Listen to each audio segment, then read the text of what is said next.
All right, so let's continue our discussion about efficient transformers. So transformers are getting super popular these days, no matter if it is NLP tasks or even vision tasks. So today, let's first cover what is the basics of transformers, building blocks. So we have previously learned about the CNN architectures, convolution neural nets, MLPs. Right now, we are going to learn this new species, which is the transformer. Right.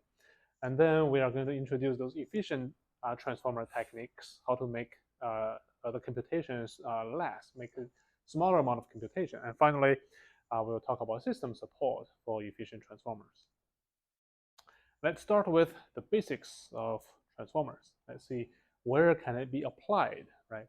So the first one is, of course, machine translation, translating between different languages, and also a chatbot for question answering. Hey, what can I help you find today? I'm looking for a black bike. You posted on IG just now, and then it's going to give you some automatic recommendation. Right? So chatbot is getting really popular. The most exciting for us is actually the Copilot, right? So GitHub from Microsoft recently get this new feature.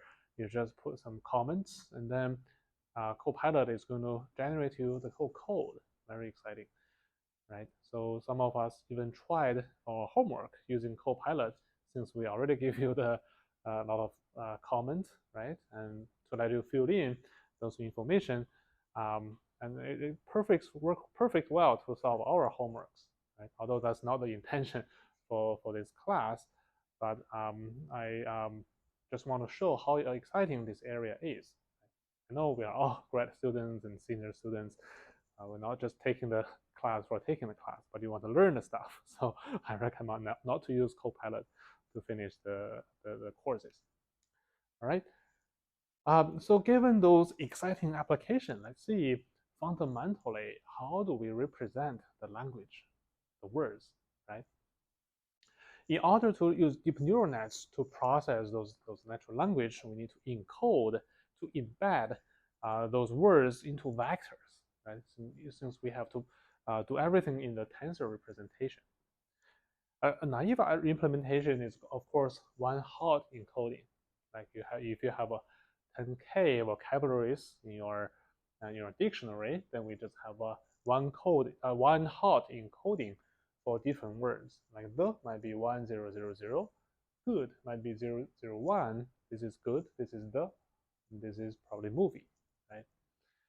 Imagine using such encoding. If you have a pretty big vocabulary, each word will be represented by a pretty high dimension vector with the dimension the same as your vocabulary size, right? So that can be very large. If you have 10K words in your vocabulary, each word should be represented by a 10K dimension one hot encoding, which is super inefficient. Then a better encoding is actually using a high dimensional continuous word embedding, okay? Not one hot through a lookup table. For example, we use 0.2, 0.4, minus 0.1 to represent the, right? So this is a three-dimension encoding, embedding, okay, for different words.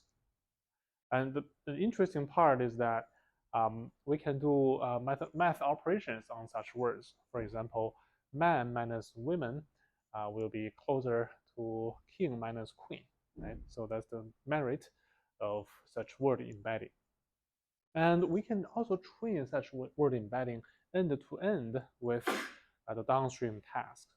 Okay? There are several popular pre-trained word embeddings like word2vec, GLOVE. Those are some pioneer work in this area. So before the transformer appears, when I was doing my PhD, we were using recurrent neural nets and LSTMs to recognize these tags, right? So let's see how does a recurrent neural nets work first. So a recurrent neural net has an input layer, hidden layer, and output layer, right? These are just MLPs, nothing special. But we have to unroll that across the time dimension, right? Since we may have different words, different inputs, okay?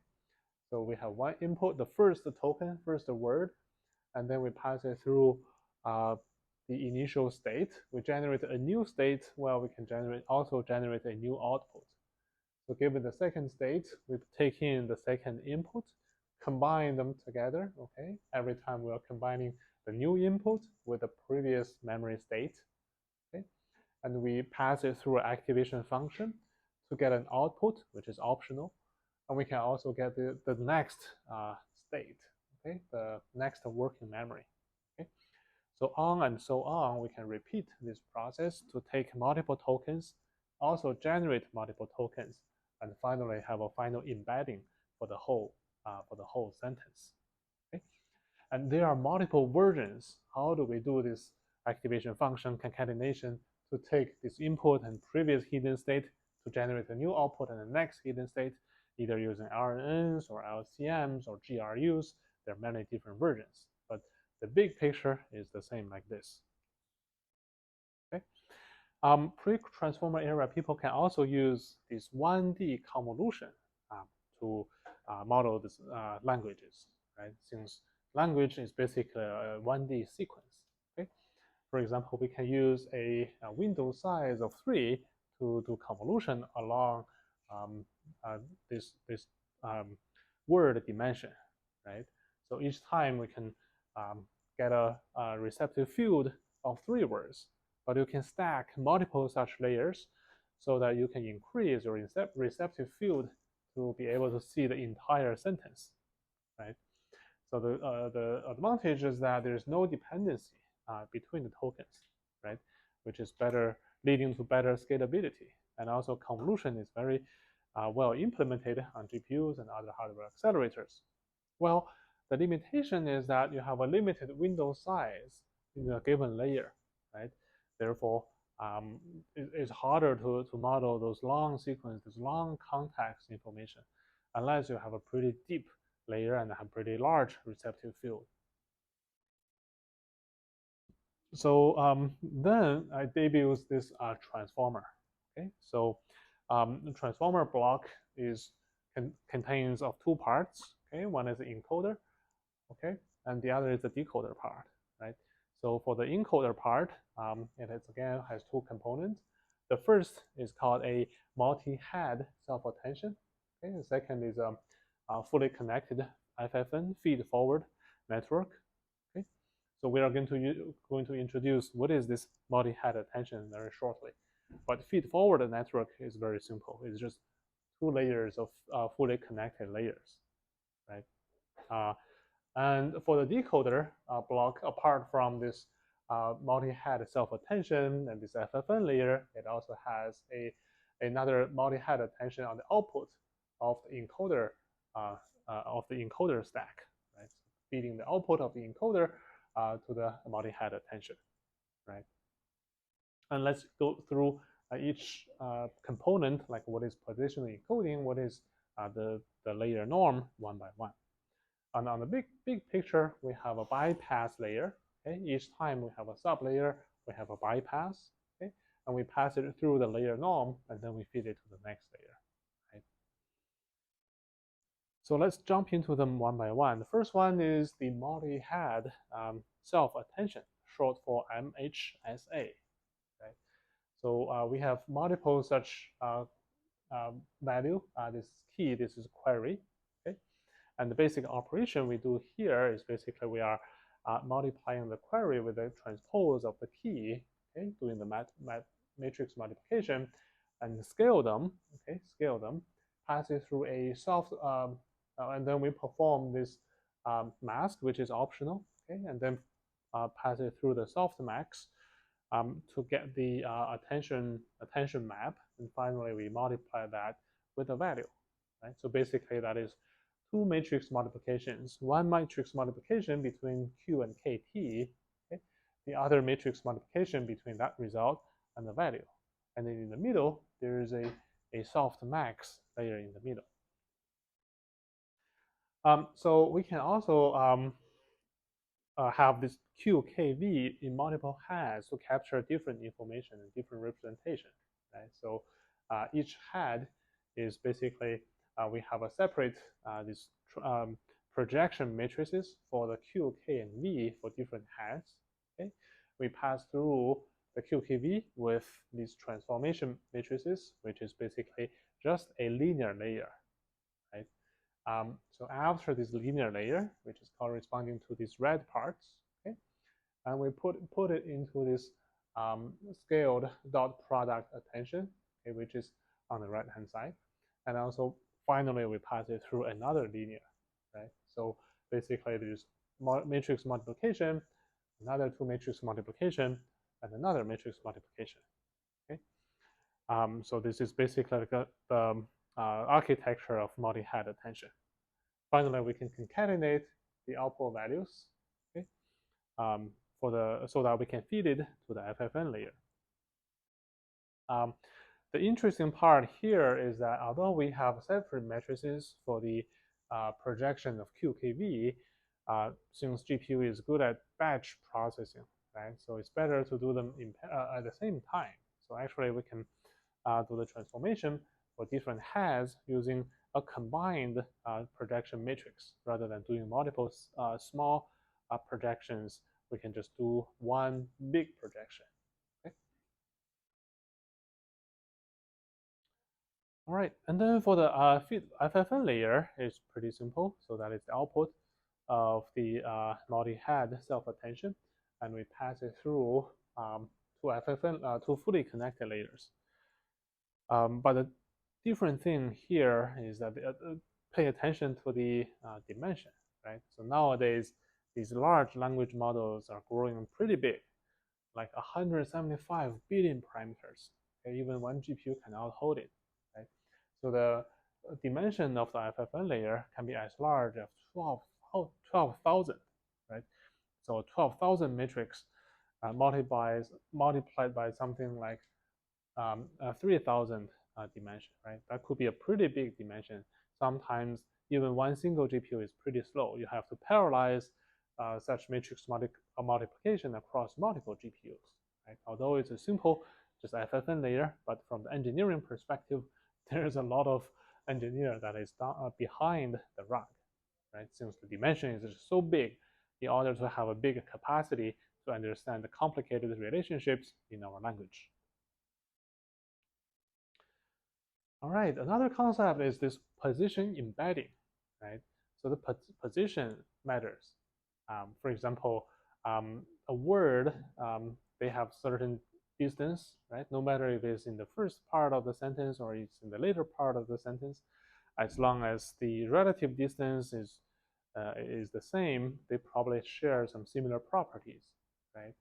So the positional embedding is providing such information. What is the number, the ID in a sequence? Is it in the early part, the middle part, or the later part? Okay. So a good position embedding should have the certain properties. Okay, it should be unique. So each word's position, you have to have a unique encoding. And the distance between any two positions should be consistent across, no matter if it's a long sentence or if it is a short sentence. Okay, the distance between any two positions should be the same. Deterministic, okay, cannot be random, and also should generalize to short or long sentences, right? So in order to use this feature, okay, the distance, if the distance is the same, no matter if total distance is how long is that, we have to have the same relationship. So that makes us naturally think about this sine and cosine functions, since it is periodical, right? So we have this visualization of the position encoding. Okay, so here is the t dimension, and here is the I dimension, right? So here is the t dimension indicating this is the start of the sentence, and this is the end of the sentence. Okay, and this is the dimension of the encoding, right? So we can see this very clear periodic pattern, which is coming from the sine and cosine function. And secondly, we can find initially when I is pretty small, like in the first couple of dimensions, okay, when I is pretty small, k is also small, right? So the denominator is small, meaning that omega is pretty large, showing that the frequency is actually pretty large because omega is large and k is small, right? So in the beginning couple of dimensions, the frequency of change is pretty rapid, right? Along different t, okay? So the value is changing pretty rapidly. But as we go deeper into the hidden dimension, when I is getting larger, okay? In this example, we have like 150 dimensions for each position. And here we have 50 positions, and each position we have 150 dimensions, right? So when we get into like 100 pretty big dimension, the I becomes larger, so K becomes larger. K becomes larger, so omega becomes smaller, right? So the frequency is getting smaller. Therefore, in this dimension, it's not changing much when you get to this higher dimension, right? Well, here the frequency is changing pretty rapidly, right? High frequency, low frequency. Okay. So, any questions on the positional embedding? Due to the periodic nature of sine and cosine, if your sequence is long enough, won't you eventually start getting repeats? Like if your t is much larger than omega, you start seeing, like, is it actually unique or is it unique up to the number of t's that fit? You have two different dimensions, right? You have also multiple I dimensions for a given t. You not only have just one single dimension, but you have you have multiple dimensions across the I, across the row wise. That's why you just not just have a single embedding encoding, but you have multiple such encodings, okay, corresponding to I. You have different frequencies, and they are increasing linearly, right? Higher and higher. When I is increasing, K is increasing, and omega is decreasing. So that's why you have so many frequencies, right? All right, and let's see what is the correlation between different positions. Actually, we can see a very clear diagonal pattern, meaning that the adjacent positions, their features, their encodings, embeddings are also highly correlated compared with farther distance. Okay. All right, so let's shift gear to talk about the other component in the transformer, okay, which is the layer normalization. Okay, so previously we talked about this batch normalization in scenes, which can be folded into the weights. Right? So this is the feature dimension, this is the batch dimension. Okay, this is this sentence length dimension. But here we are doing normalization in a different dimension. Okay, so this is different tokens, different words. This is different sentences, the batch dimension. Okay, and here you have multiple sentences, multiple words in a sentence. Here you have multiple sentences, okay? And for each... Okay, I found this on the web for where is in a set. My Siri is triggered. So here, did I say? No. So among different tokens, right, we have multiple hidden dimensions. We have multiple dimensions in the feature dimension, right? So when feeding each token into the attention mechanism, we want to make sure they are all centered around zero, has a zero mean, okay, and also a variance of 1, right? So we want to normalize each token, right? So there are different tokens, okay? For each token, we want them to be centered at 0, okay, with a 0 mean and variance of 1, right? So that is the motivation for the layer norm, right? So there are some bad thing and good thing about this layer norm. The bad thing is that the layer norm cannot be folded into the batch normalization, right? So batch normalization is more efficient for inference, right? So there are several efforts trying to use BN batch normalization instead of the layer normalization, like these two pieces of work. All right, so let's see some results of transformer versus these conventional models. Okay, so given this neural machine translation task, this transformer can achieve higher BLEU score, which is a metric measuring the quality of the translation, while you can see the training cost measured in flops is 1 or 2 or even 3 orders of magnitude smaller compared with these non-transformer models. right? So that makes transformers very attractive for these NLP tasks, offering higher quality and at a lower cost. Okay, so remember we previously talked about this word embedding, right? And we have to make each word have a vector to represent each word. But how are those embeddings learned? Okay, and those embeddings are actually learned by language models. Okay, so there are two ways, very popular ways to build a language model. One is the causal language model. The other is the mask language model, like BERT, which is commonly heard of, right? So for this, for the first one here, we want to try to predict, given a sequence of words, we want to predict the last word, right? Given all the previous word, we want to predict the last word on a pre-trained data set, and then we fine-tune the model with a much smaller data set. Like the GPT model is using that way.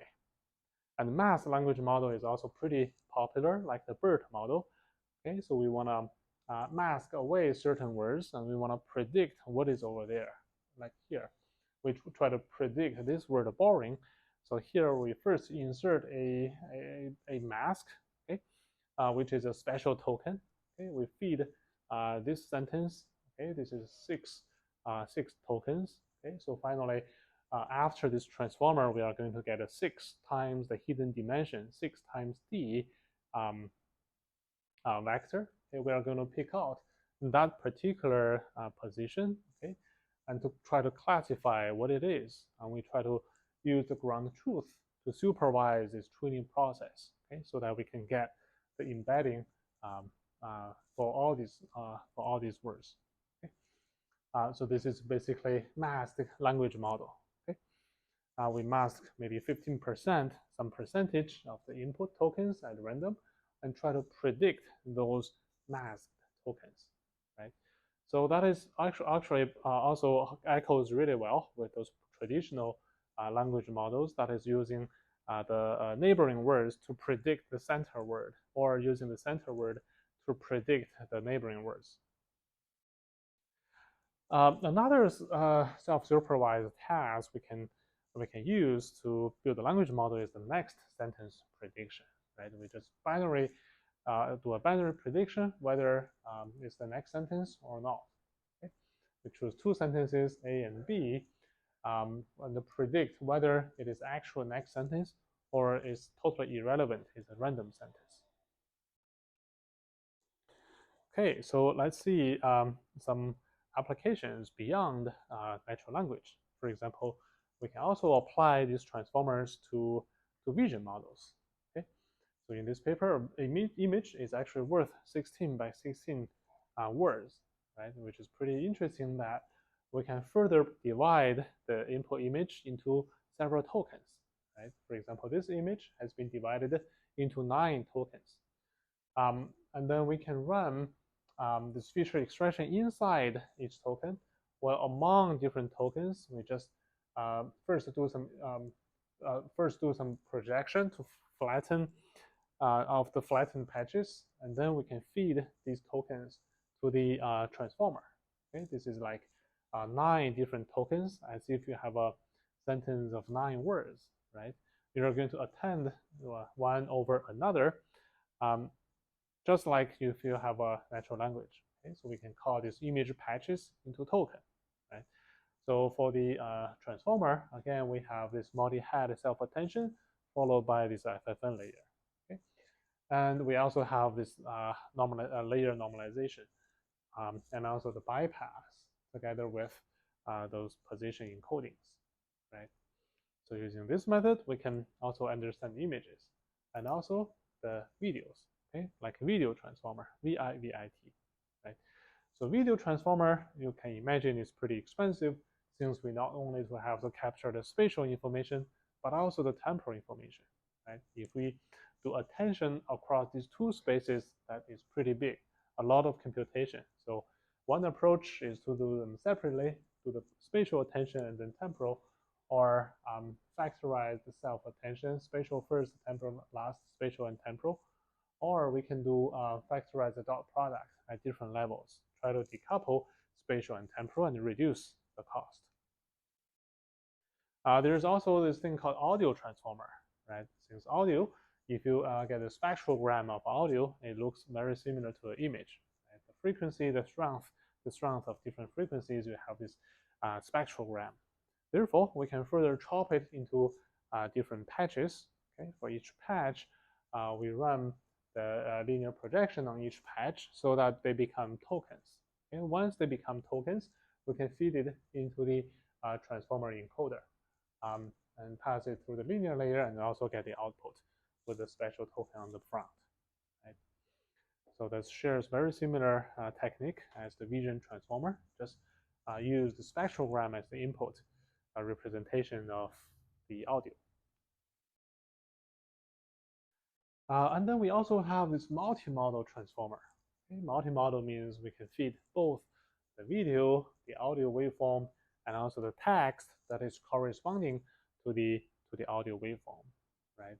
And here we can try to learn the relationship, right? For example, the same video and the waveform corresponding to that video, they should have a closer relationship than the video and the other waveforms that is not belonging to the same video, right?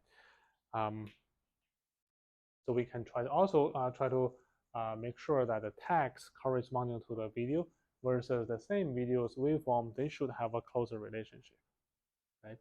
So in that way, we can actually use this multi-modal projection head for the video feature, get the audio feature, and also the text feature to process them together.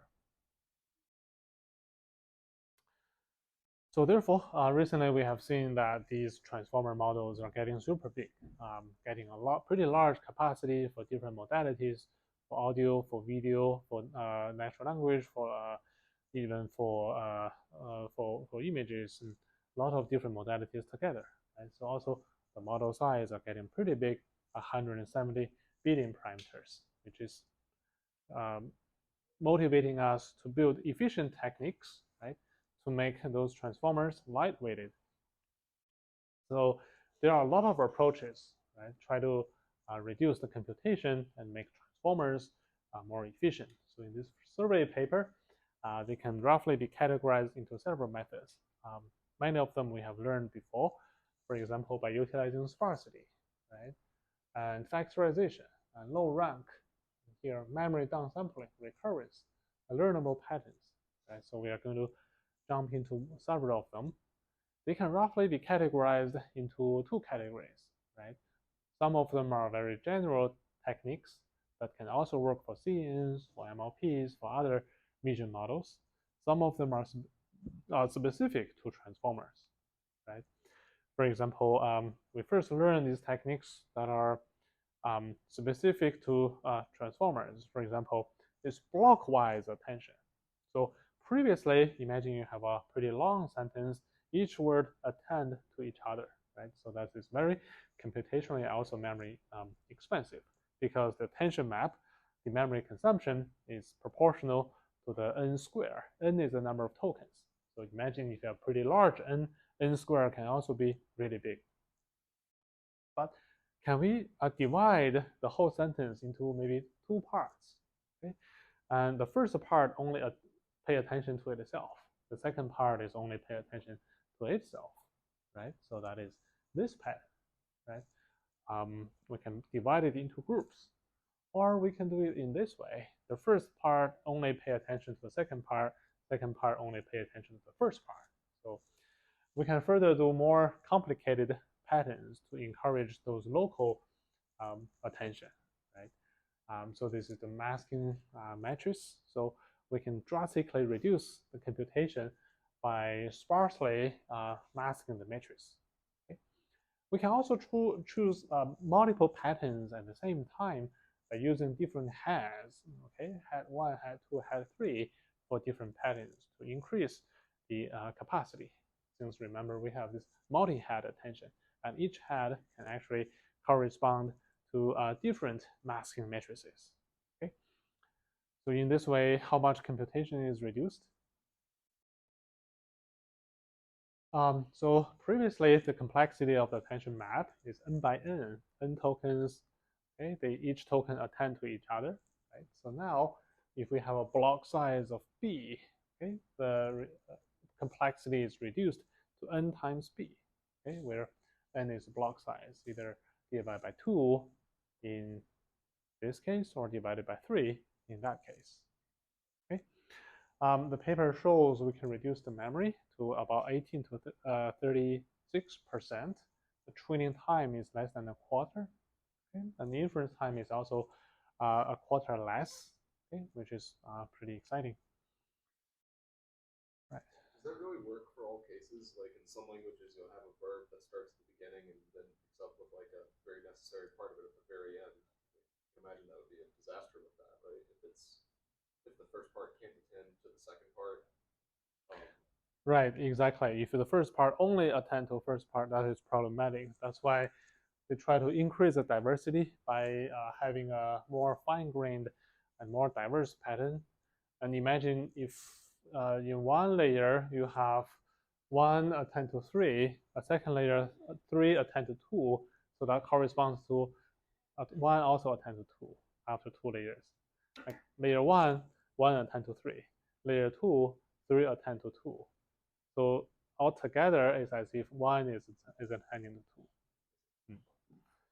But of course, it's not as obvious and straightforward as you have everything in one layer. So exactly to solve your the thing that you mentioned, we try to balance and have a larger receptive field.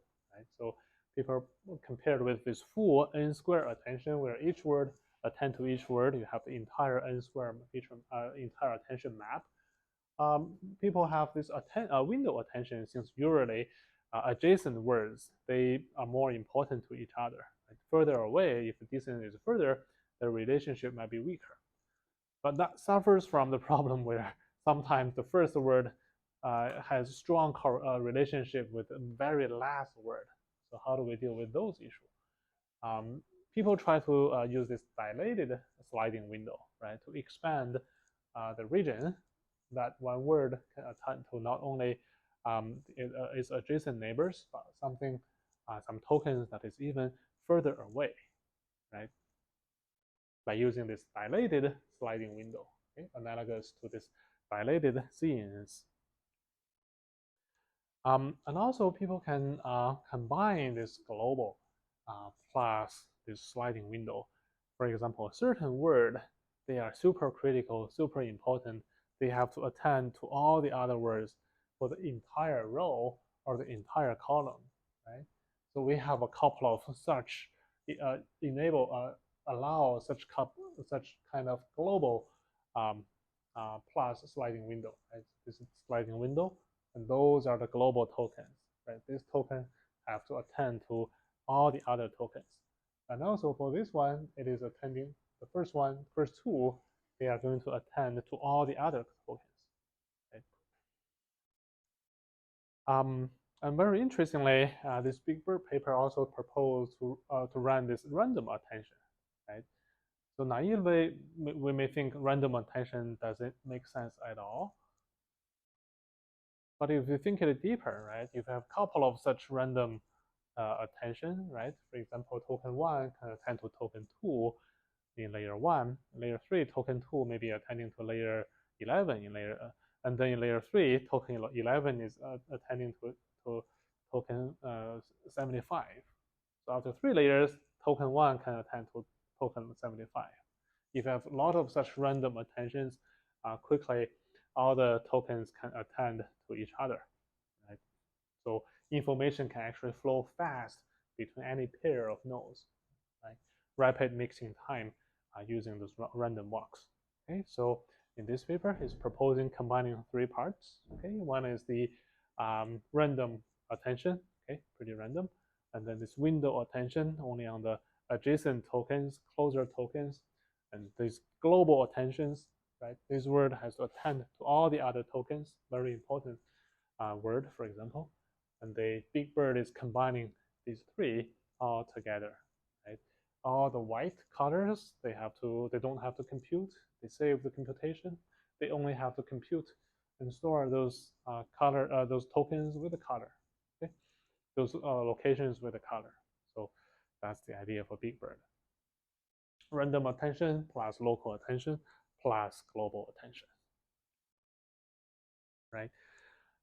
Since this window attention reminded us of something, right? Convolution is very good at this kind of window attention, since it is only not modeling the relationship between the close neighbors, right? So why not just using convolution to model such window attention, right? So in 2020, actually, we published this paper called the light transformer that exactly implement this idea, right? So we can see the attention map of a sentence usually have this diagonal pattern, right? Showing that we can the words closer to each other is very important. So why not just use convolution to model such window attention and use transformer to only model those global information, right? So using that, we propose this long short range attention and using convolution to efficiently extract those local features and attention to specialize that for extracting the global features. Okay, so this is the global feature extractor, the attention mechanism. This is the local feature extractor by using convolution, right? And for each layer, we have these two branches. Okay, they are going to be concatenated together in the end.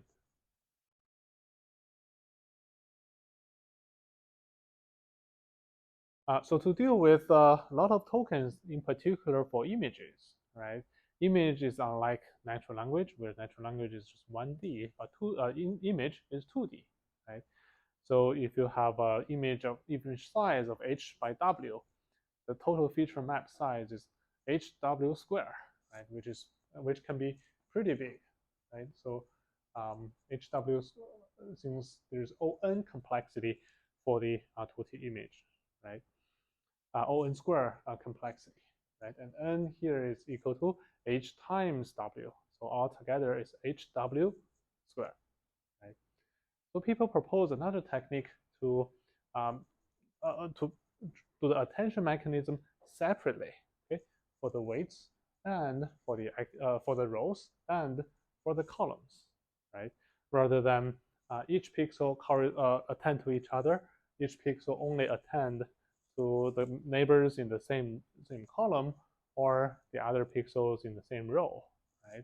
So we can do them separately so that the total complexity is no longer hw square, but h square plus w square. Okay? So the idea is to factorize the attention along different axes. Right? In particular, for image, that works since image is 2D. For video, that works. Video is 3D. Right? To reduce the complexity from hw square to h square plus w square. All right. So next one, we also have this kind of sparse attention in reformer, right? So again, remember this attention matrix. We can have this bucketed solution where the first bucket only attend to itself, second bucket only attend to the tokens in the second bucket, right? So how do we enforce such bucketing, right? So here we're using a technique called locality sensitive hashing technique to get the hash for each token, and then we group the similar tokens together, right? Blue tokens, yellow and red tokens together, okay? And we group them into same batch size, so it is easy to process, okay? So that we are only paying attention to the neighboring colors, same color altogether, but this blue and this yellow are not pay attention to each other. Okay, so the key idea is to group similar vectors into the same bucket, since if they are from the different buckets, they are not related to each other, not similar to each other. Okay, so it's a waste of computation to compute, for example, between the blue token and the red token. Okay, so using that intuition, We are using this locality sensitive hashing to group the tokens and only do attention within the group. Okay? So as we mentioned, transformers are getting super big. Right? Previously, we are playing with these models like a couple of hundred million parameters, but now we are dealing with something that's hundreds of billions of parameters or even trillions of parameters, which is getting super big in recent years. So quantizing these weights and activations can actually save the memory and also computation overhead. So for today's lecture, we'll first discuss about those quantization techniques. So especially those post-training techniques for efficient inference with large language models. Why are we targeting post-training? Because training these super big models are super expensive, right? Require a lot of resources to train this model, right? So for efficient deployment, can we have a training-free method that we can quantize those models, both weights and activations, to 8 bits to save the memory and computation? But this is not easy, right? So we can see this is as the model grows, okay, from 1 billion to 175 billion. The accuracy using the naive 8-bit weight, 8-bit activation quantization, which we introduced in previous lectures, the accuracy begins to drop with the model size larger than 6.7 billion parameter, right?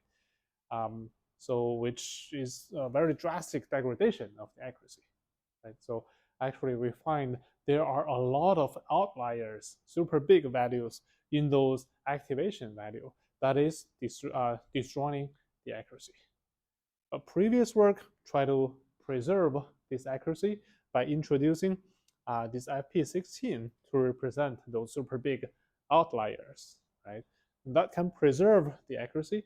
However, you have a mixed precision of FP16 versus int8, right? Making the inference actually slower than purely FP16 implementation, right? So it's super crucial to have measured latency saving and also the measured memory saving for such quantizing of large language models.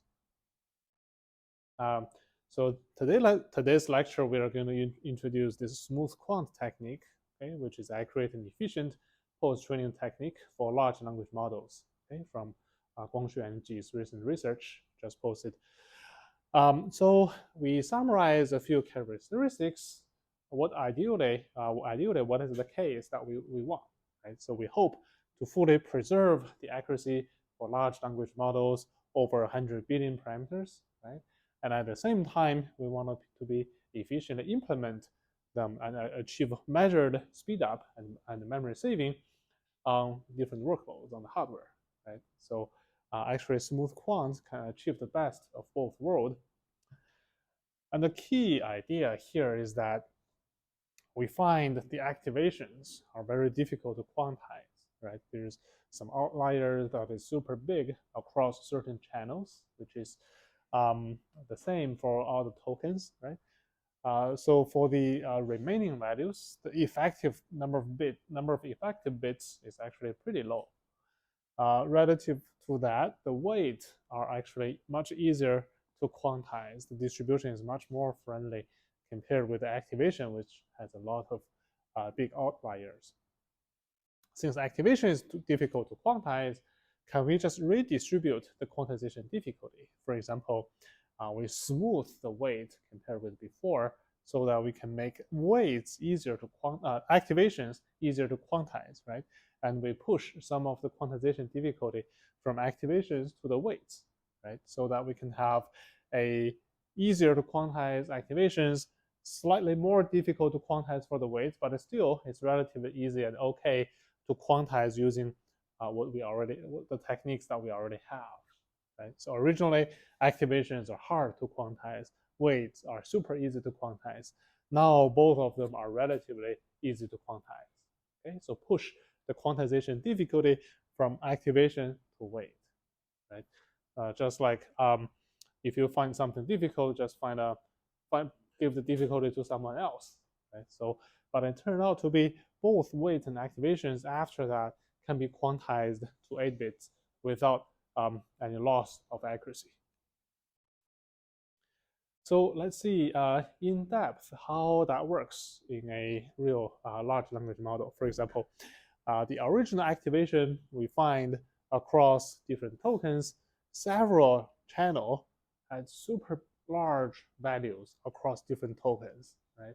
No matter which token it is, this last channel has very big values. Similar for this channel, okay, super big values. Okay? But the weight before the quantization is actually pretty flat and relatively easy to quantize. Imagine we have 256 values. You want to divide this whole range. The actual effective number of bits for these blue activations are actually only very few bits are useful, right? So those outliers is really killing us from being able to quantize those activations very effectively, right? So what do? Right? We do smoothing, right? We try to smooth the weight to make it to be something like this, right? For example, this channel is super big, then I multiply some small number so that it can be something smaller, right? To make sure it's mathematically equal, I just want to multiply with something bigger so that the weight becomes bigger, so that the multiplication result, the product between the activation and weight, they keep the same, right? So we can see for certain channels that used to be pretty big, after smoothing, they become much smaller. And on the contrary, the weight becomes bigger in those channels that has big activations, right? So this is basically migrating the quantization difficulty from the activation to the weight, right? So we are also smoothing the activation so that there are less outliers. This is mathematically equal because the weight multiplied by the activation, they scale in the same in a different direction. One is getting smaller, one is getting bigger. You multiply them together, the product is the same as if nothing has ever happened. So using this method, we can perform this kind of per tensor quantization, having one single step size for both the activation and also the weight, right?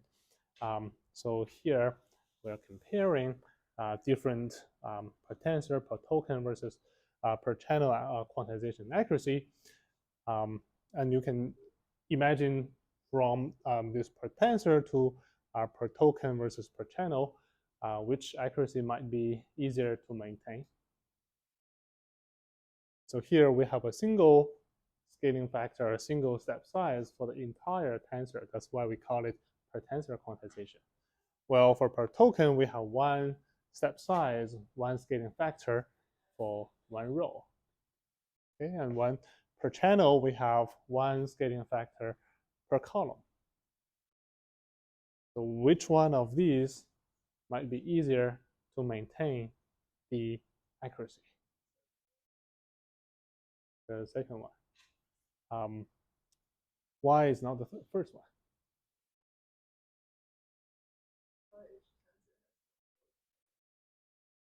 Right, you have more flexibility in this case, right? Rather than having a single step size for the entire tensor, you can have finer granularity of the of control, right? But which one is easier to accelerate on hardware? First one, right? So you have only one single multiplier for the whole tensor. So that's the two sides of the world. One is easier to accelerate, but harder to get a good accuracy. And actually, that's exactly the case. You get a very large drop of accuracy using this top per tensor quantization, right?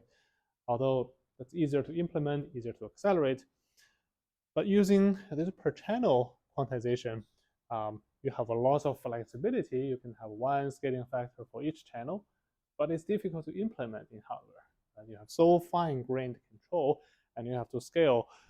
Actually, that's not very difficult to accelerate using the existing gem kernels because the per channel per channel quantization, especially if you deal with the inner dimension, is actually impossible to directly use those gem kernels. But only outside channel, output channel, you can do some tricks to achieve that, right? So how do we get the best of both worlds to get a fast and also high accuracy implementation?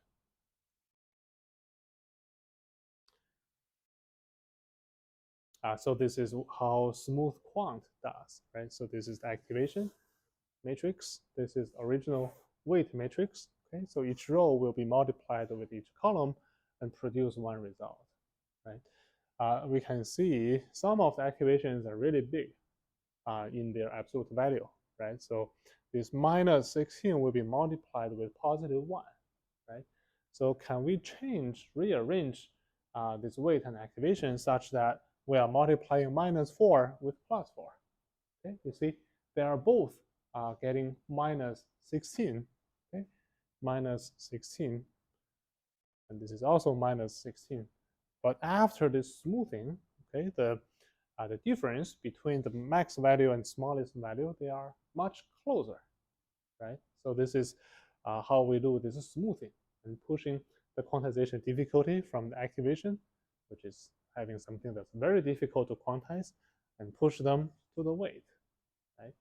So how do we do that? We find the max of the absolute value, okay? In this column is the max of the absolute value is 2, okay?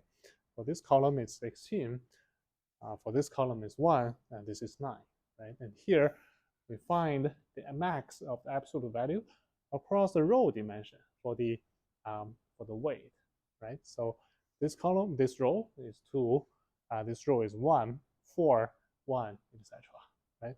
So we have these two vectors, which we just divide the max of the x, which is this vector, okay, and have an element wise divide that by the max of w absolute value.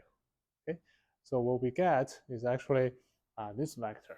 Okay, 1, 4, 2, 3. So this is 1. Okay, and this is 16 divided by 1, okay, and have a square root of that. So we get 4.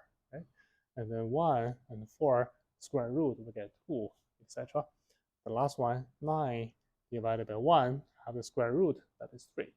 And so we have this scaling factor. Okay, we call it the smoothing strength, right? So we can smooth the equation by dividing this original x by this smoothing factor, right? So 1 divided by 1 is 1, but this minus 16 divided by 4, that's minus 4, right? On the other side, for the weight, rather than dividing the s, we want to multiply w by s. For example, this is the original w. Okay, this is the s, the scaling factor. Okay, and for each row, the first row will be multiplied with 1. Second row will be multiplied with 4, etc. Right? So multiplying the activation and the weight becomes exactly the same as before, since you are dividing s here and multiplying s here. So putting them together, they actually cancel each other. So the resulting result is exactly the same. Question? But are you doing the smoothing in floating point? Now the question is, are you doing the smoothing the floating point domain? So let me see. You do the smoothing first, and then you quantize. Yeah, which like increases computation. Actually not, because this is done before the inference. You can do this at compile time. You can do it only once. Activation has different max value, right? So the way we do it is here. Activation has different value, but we use a calibration data set that is maybe have a subset of the sentences in the training data set, and you use those to calculate the max of the ABS max, to collect those statistics offline, and then use that offline collected statistics as the calibration to define this vector. Yeah, so everything here is purely static. It's done at compile time in the original floating point manner so that we can quantize them before doing any inference. Very good question. All right, so let's see at runtime what happens, right? So this is QKV, like we mentioned in the last lecture, how the attention mechanism works, right? We have two BMM, batch matrix multiplication. One is calculating the attention map. The other is the weighted sum of the attention map versus the V vector, okay? And all the the green parts, now we can process them in int8, right? Those are the weightlifting parts, like the QKV transformation, the BMM, and the projection, and finally the two FC layers. Okay, they are all done by int8, and those linear layers like layer norm, softmax, element-wise add, etc., they can be processed by FP16, which has very low overhead, right? So we also tried 3 different strategies. Okay, so for the weight, we we do the per tensor quantization for all these scenarios, since weight is relatively easy to quantize. And for activation, we do O1, O2, O3, which represent the per token dynamic, like what you mentioned, you do it at runtime, versus static, you collect those scaling factor using a calibration data set before the runtime, right? That's called static. Okay?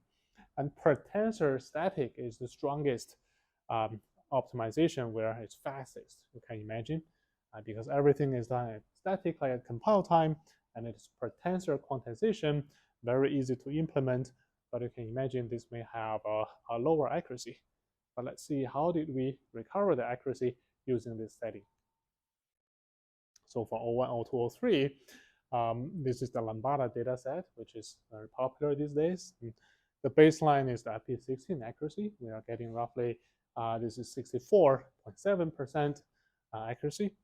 Naively using 8-bit weight, 8-bit integer, very unfortunate 0% accuracy for this OPT 175 billion model. Right? The model is so big, there's a lot of outliers, as you can see in the previous figure. Right? So lots of outliers, very difficult to quantize. If you quantize to 8-bit, this might occupy the whole dynamic range, and everything else will be dwarfed. They are not visible, so that the naive quantization doesn't work. Other methods like zero quant also doesn't work. We even tried, for example, not quantizing some of the QKV projection layers, but again, that doesn't rescue this method.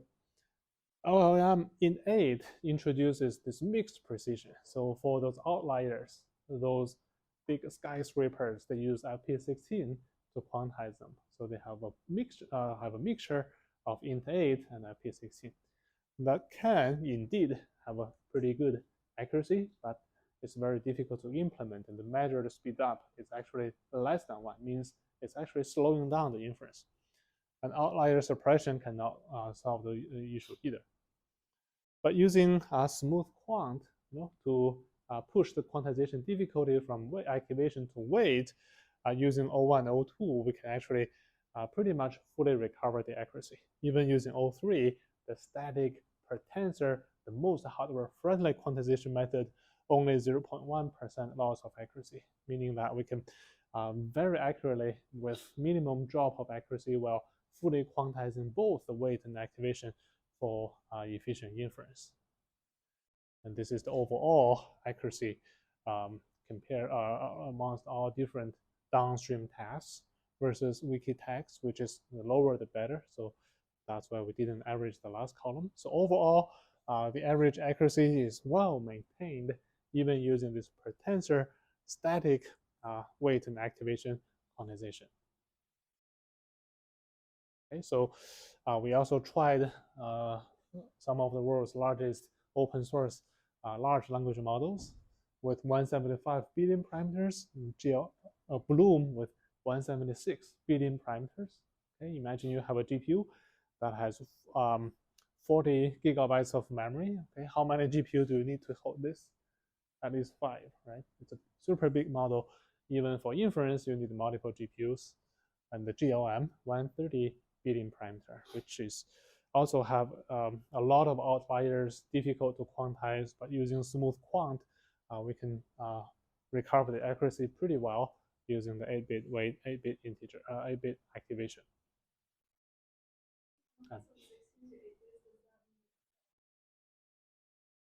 If you quantize from 8-bit to 16 to 8, does it mean you can use fewer GPUs? Yeah, exactly. Right, possibly a factor of 2. For example, here we are showing these speed up numbers. Okay, so this is across different batch size and different number of tokens. So across different model sizes, right? So here we have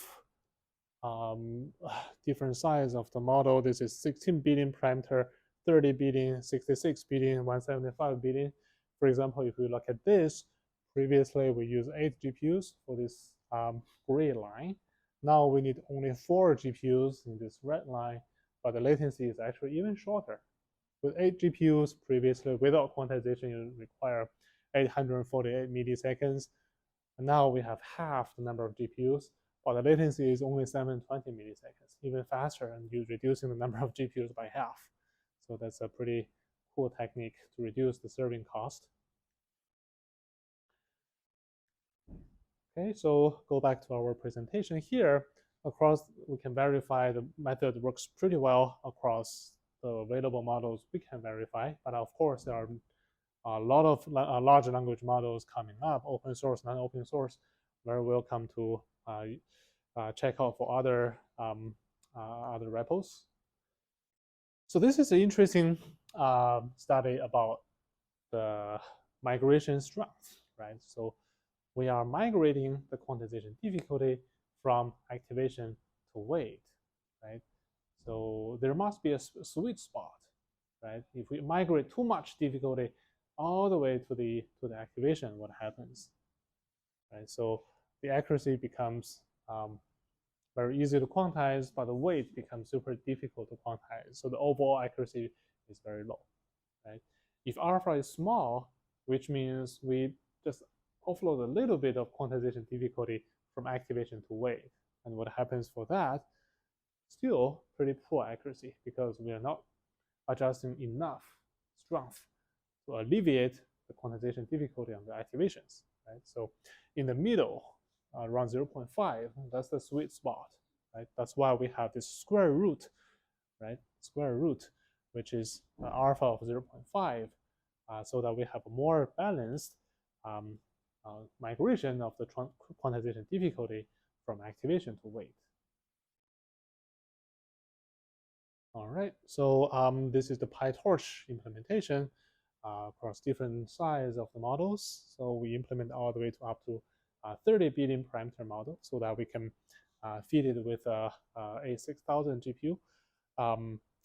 So here we can measure the speed across 3 different frameworks: original, baseline, okay, the LLM int8 versus our method.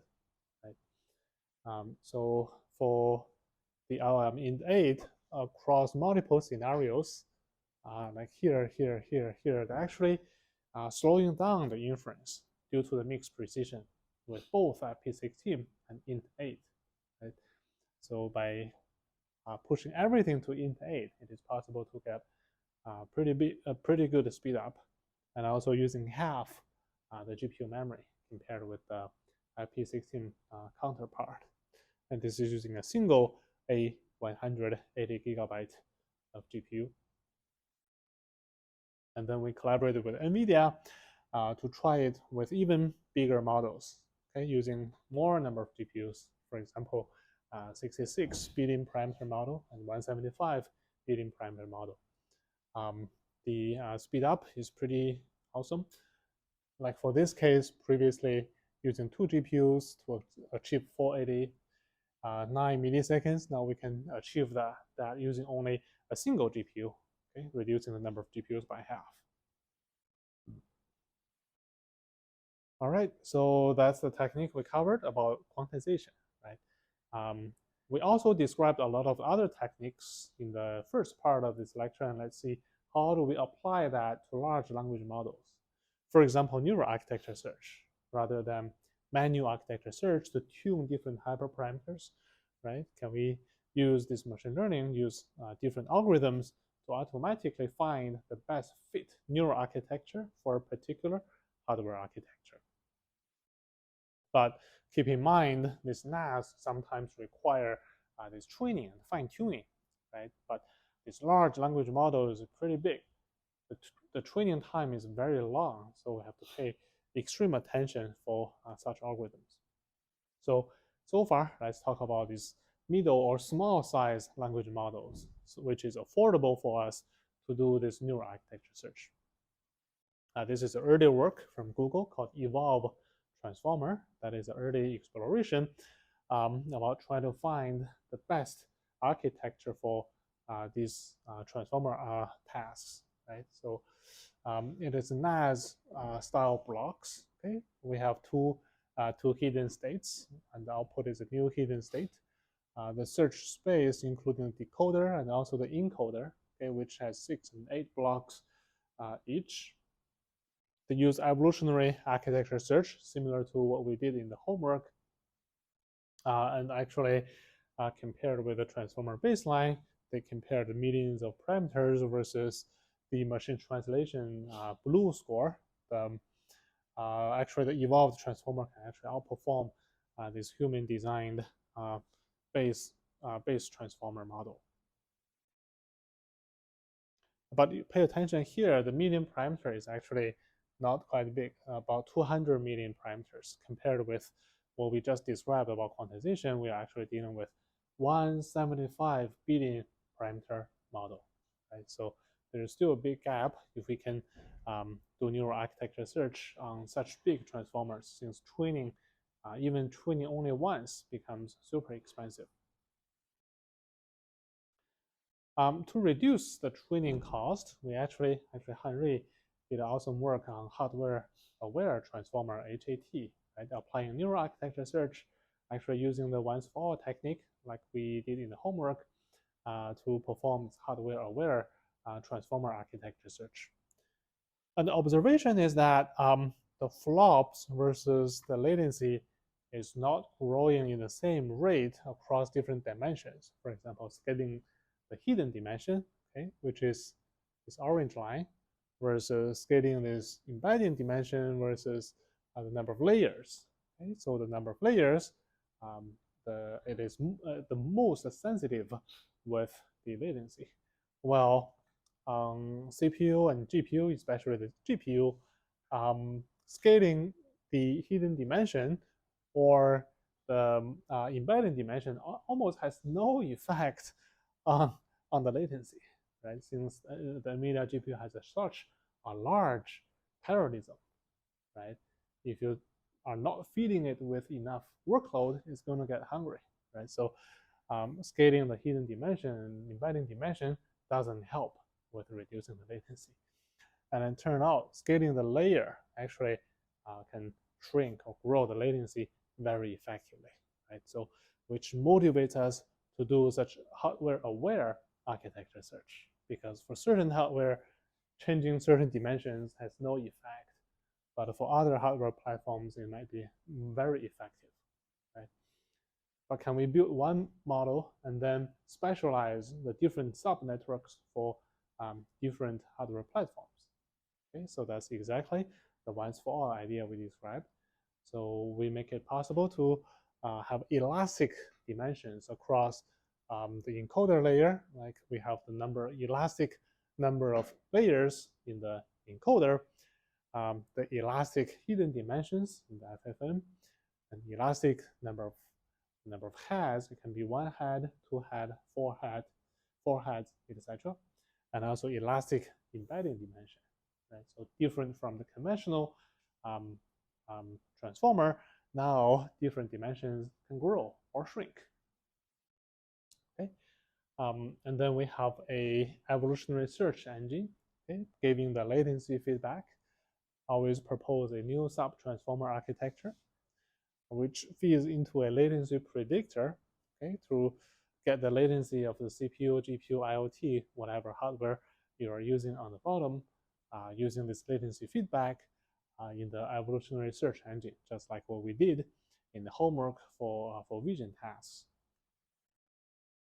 So again, using a super transformer, a once-for-all transformer, you can get different sub-transformers and deploy a smaller one for the IoT, larger one for the GPU. And here we are fully aware of the characteristic of the underlying hardware so that we can design customized and specialized transformer for different hardware platforms. Such as for Raspberry Pi, we can get about 3x faster inference, okay, and Intel CPU about 2x faster inference, NVIDIA Raspberry Pi, NVIDIA GPU, etc. So we can design the best fit pairs of the transformer architecture versus different hardware platforms. And once for all, really propose a mechanism to enable such hardware-aware transformer where you train only once, and then you can obtain different subnetworks and reuse it many, many times during the search. All right, in the lecture 10, we also learned about knowledge distillation. Now it's a good time to revisit that in the context of large language model, right? Just a quick recap, what is knowledge distillation? We have a teacher network, we have a smaller student network. They both generate some logics. We want to have a distillation loss, try to match the logics between the teacher model and the student model, apart from its original classification loss. And there could be multiple places where we can inject such distillation loss, both in the end of the network and also in the middle of the intermediate layers. So for transformers, where are the opportunities where we can inject the distillation loss?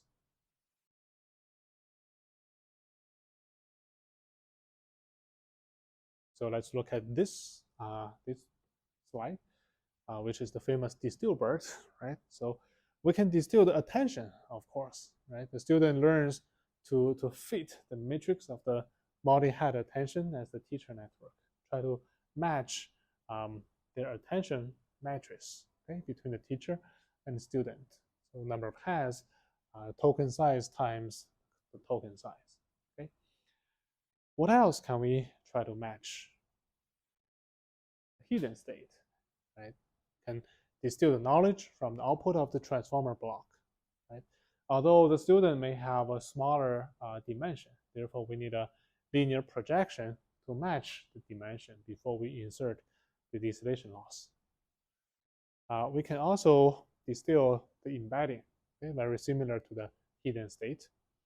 And finally, we can insert distillation loss in the final prediction, right? So we can insert either in the hidden state or in the embedding or the final prediction across these 4 dimensions. All right, so apart from these algorithm innovations, we also want to introduce some piece of work which is providing the system support to accelerate these big transformers. A very famous one is flash attention from Stanford, right? Remember we talked about this memory hierarchy in our previous lecture, that we have this pyramid of memory hierarchy where the SRAM is very fast but pretty small. The main memory is slower but bigger, right? So we want to keep as much as possible in the SRAM rather than having go to the DRAM, which causes more off-chip data movement, which is expensive, right? So rather than calculating the entire attention map and materialize them to store them into the DRAM, okay, we want to compute them on the fly, to block them and do as much as contents in the SRAM on the fly rather than having to materialize the intermediate results, for example, the entire attention map into the DRAM, right? So that by such fusion, they can reduce a large proportion of the total latency for masking softmax dropout mal, and the fused kernel is taking a lot smaller latency latency compared with the baseline. And the rule of thumb is to reduce the data movement, reduce the number of reads and writes, and try to fuse as much kernels as possible. And this is the flash attention speed up, about 2x or even more across different sequence lengths. And there are other very popular works if you want to work with this large language model acceleration, including this famous faster transformer from NVIDIA, which we already integrated our SmoothQuant, which is actually going to be released later this month, and also DeepSpeed from Microsoft, together with very full-fledged infrastructure across different workloads, and also this causal AI, okay, even for different workloads, and this Alpa from Berkeley, dealing with this automatic parallelization across different dimensions, which we talk about that in the distributed training lecture. Right? Auto-parallel, having this hierarchical parallel, you can do model parallelism, you can do data parallelism. For model parallelism, you can do it at different granularities at the tensor level, pipeline parallelism, everything. Right? Highly recommend to check out these techniques. So in summary, in today's lecture, we finished to talk about these efficient techniques for transformers. In particular, talk about this quantization approach using this SmoothQuant to smooth those outliers and migrate the quantization difficulty from the activation to the weight and enable per tensor static quantization for both the weight and activation to achieve measured speed up and measured memory saving. Right? And we also talk about a lot of system support and other techniques to make these large language models and transformers run faster. All right, so that's the first part of this lecture, and also the conclusion part for the entire classic efficient deep learning content. Right? In retrospect, we learned both about inference and about training. Right? In inference, we talk about pruning, quantization, knowledge distillation, neural architecture search. We also revisited them very recently. And also in training, we talk about on-device training, fine-tune the last layer, fine-tune the bias only, sparse update, quantization, aware scaling, right? And we also talk about distributed training across multiple machines, multiple nodes, how to do parallelism, how to reduce the latency and bandwidth using gradient compression and delayed update to tolerate the latency, right? Finally, we talk about these application-specific optimizations, especially for those computationally intensive workloads beyond 2D vision, right? For example, 3D vision, adding the Z dimension, and also the videos, adding the T dimension, and also the GAN models, right? And also the transformers in natural language, right?